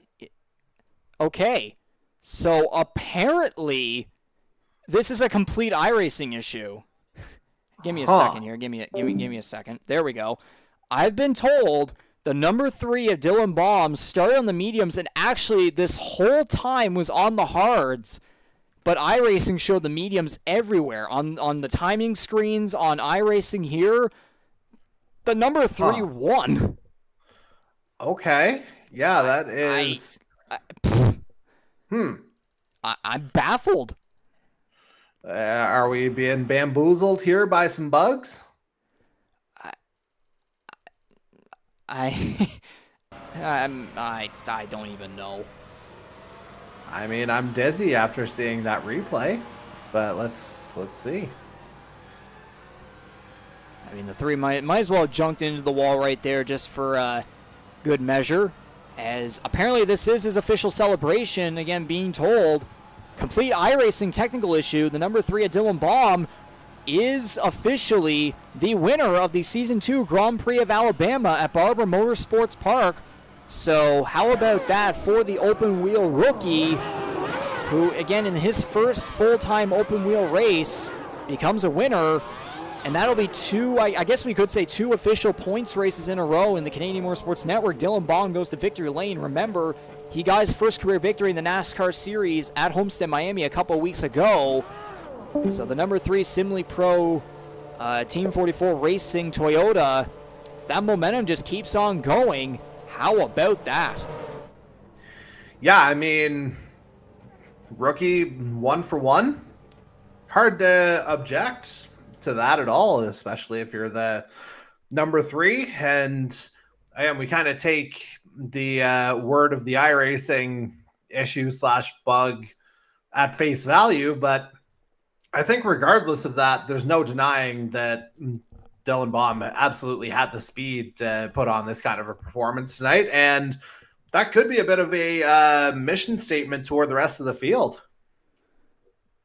I mean, absolutely, too. I said in the pre-race show, I was wondering, like, we saw 4 rookies, including him, come in for the NASCAR Series for the recent Season 4, and we were really wondering what things were going to be like, especially, too, with a bunch of network veterans transitioning to iRacing for the very first time, and we got plenty of diversity throughout the field, and now we're seeing a couple more new guys stepping in here for Season 2 of the DART Series. We're getting the open wheel side now of this iRacing transition, and right here we're getting a rookie going to victory lane right here. I mean, we might as well just take a look at the unofficial results.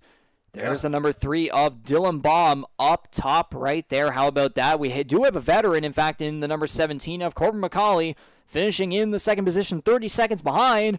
The number 1 is CD Mangrum, another open wheel rookie to the network. I mean, network-wise, he's got 2 seasons of NASCAR experience, including 4 wins overall.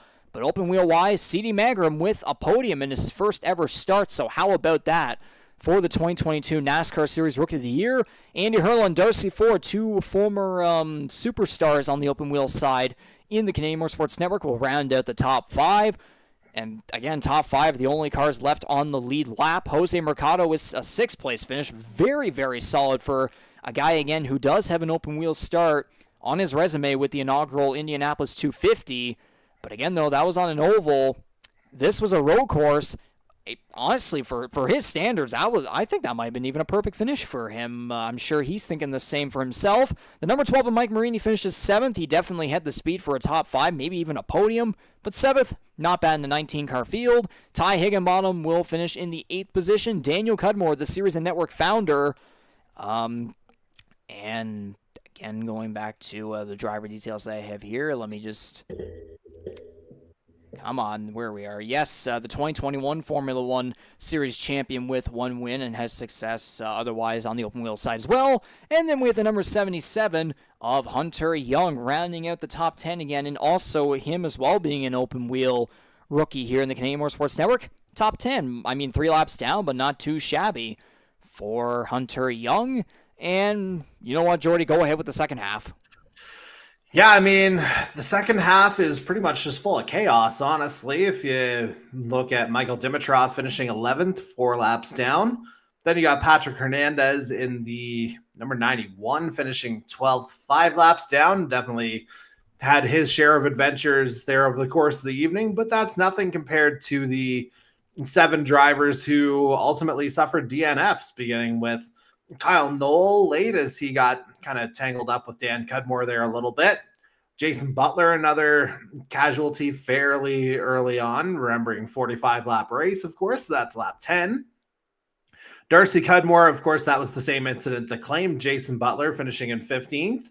Then you have debuting guys in the form of Mark Ouellette and Charlie Sears finishing a little bit further down the board. Sears, of course, was on pole here tonight, but taken out in lap 1, turn 1. So definitely didn't get to see his full skill set being flexed here tonight. Then you have another early retirement in Ivan Reynolds in the number 67. We saw that car kind of get, beaten up a little bit, to say the very least. And then, of course, Jonathan Swainson rounds out the field in the number 99. Again, more early contacts ultimately affecting his run, and didn't really even get it going by any measure. Absolutely. So we untoggle the official results right there, and now we can come back to our faces here one last time here in the broadcast booth. Regan McCauley and Jordy Carher. Jordy, this first race of 13 here in Season 2 of the Canadian Motorsports Network DART Series, American Open Wheel Racing, the Grand Prix of Alabama. We saw early on Charlie Sears scoring the pole by like 4/10 or so. And into turn 1, there's contact from behind, and it sends him around, and he ends up being an early DNF in this season opener. And then we saw Corbin McCauley and Dylan Baum absolutely going at it in a heated rookie versus veteran battle for multiple laps. Unfortunately, later on, the number 17 would end up having a couple of self-incidents, of course, about 3 spins or so before eventually having to come to pit road. And then the number 3 at Dylan Baum was the class of the field in his first ever open wheel start here in the Canadian Motorsports Network. Of course, we did think that he may have possibly had the issue with the 2 mandatory tire compound rule here for every race for Season 2 of the DART Series. But of course, iRacing with good old technical issues, it's almost as if the momentum continues from the Oysterbed Speedway 250 that we had a couple weeks back, where the halfway break completely killed everything technologically. But apparently the number 3 actually did go on the hard tire compound. The rest of the way, iRacing just didn't let us see it. And officially, the rookie Dylan Baum for SimlyPro.com Team 44 Racing takes the checker flag, first career victory. Again, that would be, 2 first career victories within 4 weeks.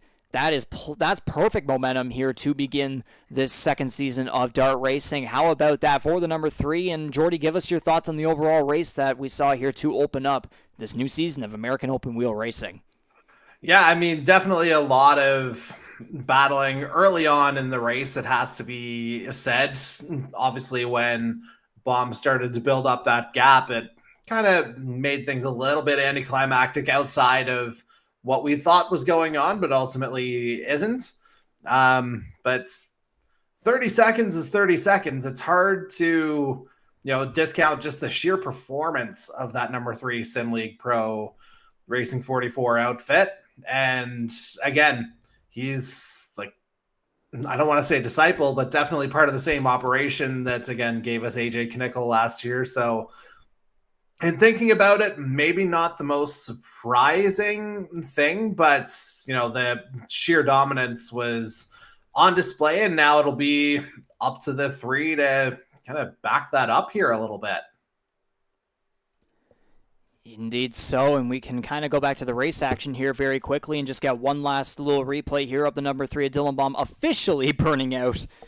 Of course, we originally thought that wasn't some 3-wide action going on in the background right there, even though the race was practically over. But yes, that was the Grand Prix of Alabama at Barber Motorsports Park here to begin this new season of dart racing on iRacing here in the Canadian Motorsports Network, American Open Wheel Racing, of course, where I'm going to try and get an interview here with the number 3 of Dylan Baum. Hopefully he is still in the server and ready to give his overall thoughts on how the race went and just the fact that he pretty much stomped the field. I mean, that's from the words of Corbin McCauley, of course. But yes, definitely a thriller that we saw here. Very interesting strategies throughout this race. A lot of guys having to deal with very slick racing conditions here. Almost 50 degrees Celsius of track temperature. Jordy, remind me of the Fahrenheit. So 50 Celsius converts to 122 Fahrenheit.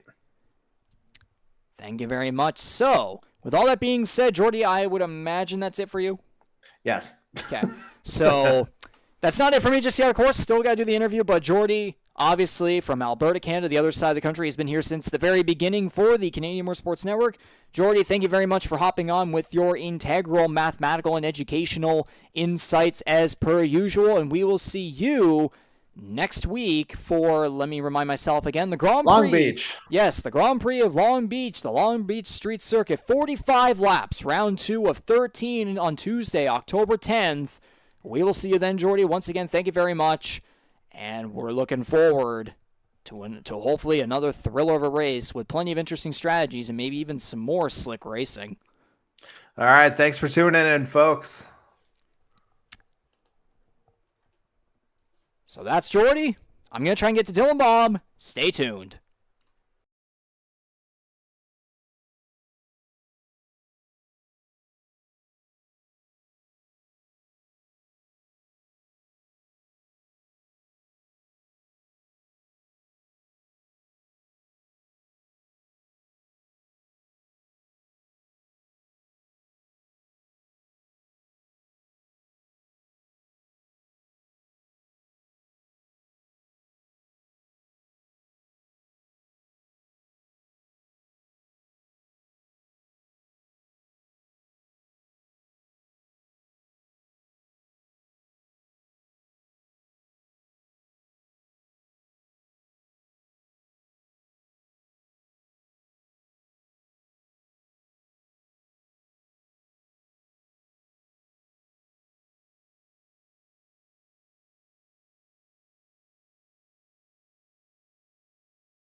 But yeah, no, I mean, it feels great. I did not expect it to go like that.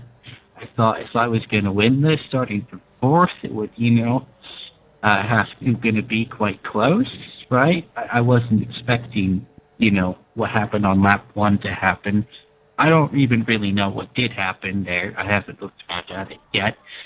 If I did hit him, and if I am going to get a penalty for that, I apologize. But if that was just like dumb iRacing net code or something totally different, then I guess that's just racing. But yeah, also this car is fun. I love it. I've been saying this forever to other people I know. The IRL1 is like the defunct champ car of iRacing, because since we can't do redacted cars anymore, I think it's like the next best thing. But yeah, this feels awesome, and I can't wait to do it next week.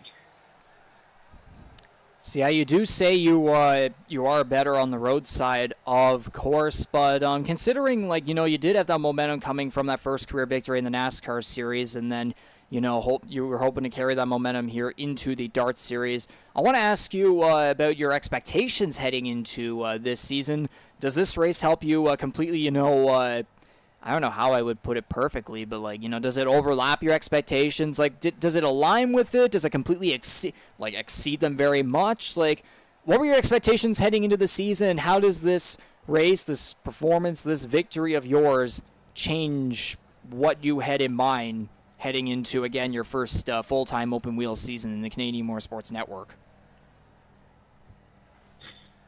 To be honest, I mean, this definitely does exceed expectations, but, like, not by a whole lot. I mean, I was expecting to be fighting for wins and the championship here, but I didn't expect it to come like that, okay? So it's, for me, that kind of just, like, cements in my mind, I'm here to stay, I'm here to win this championship, so everyone else, watch out.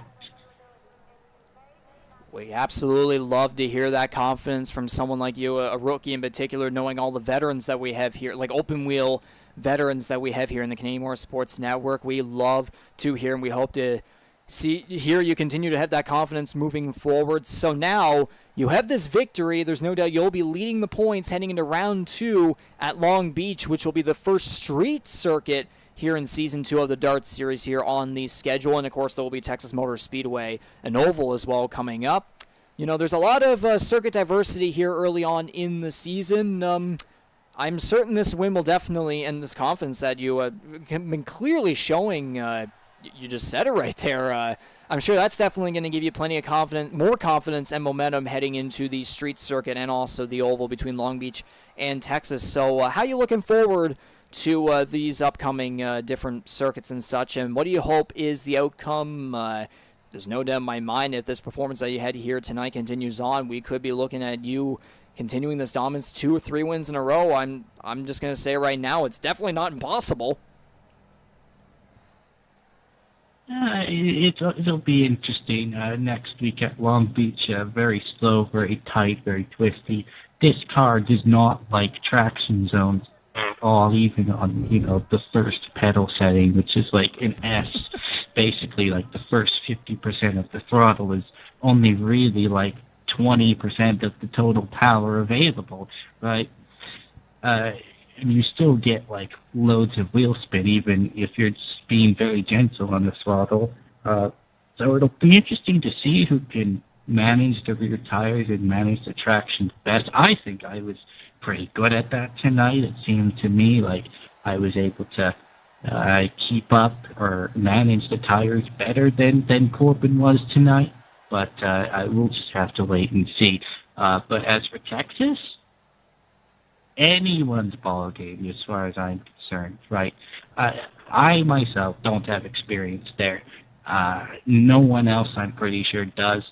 No one else on the entire service, even, I'm pretty sure, doesn't even really do ovals in this car too much. Like, for reference, the official IRL1 fixed series was at Texas last week, and like none of the sessions went official or even had anyone in them at all.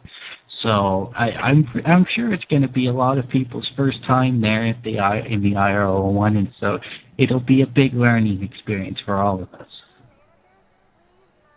Indeed it will be, and I mean it goes for every other track as well that can fit into that category for everyone here in the Canadian Motorsports Network for Season 2 of the Dart Series. But yes, with all that being said, that officially does it for this post-race winner interview, the first one of the season, and it's with, again, the rookie, number 3 Sim League Pro, Team 44 Racing Toyota of Dylan Baum, the class of the field here tonight in the Grand Prix of Alabama at Barber Motorsports Park in Birmingham, Alabama. No doubt going to be the points leader heading into the Long Beach Street Circuit, the Grand Prix of Long Beach, 45 laps on October 10th, next Tuesday night, beginning at 7:20 p.m. Eastern, 8:20 p.m. Atlantic.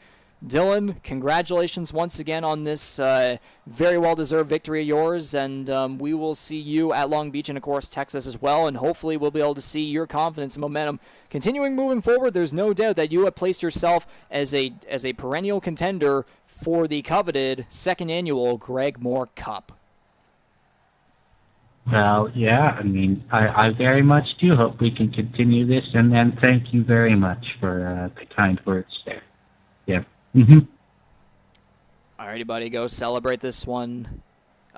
Safe, well, happy. I don't know how to put it, but yeah, just go and celebrate it.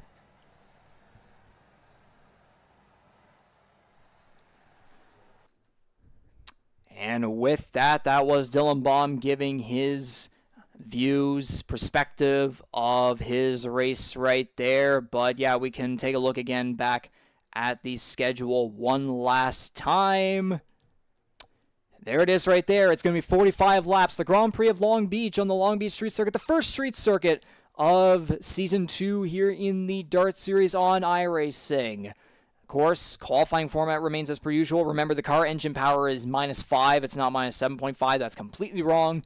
Hopefully, if Caden Tufts is able to make it to round 2 of 13, we will be able to see a full 20-car field going at it on the street circuit in Long Beach.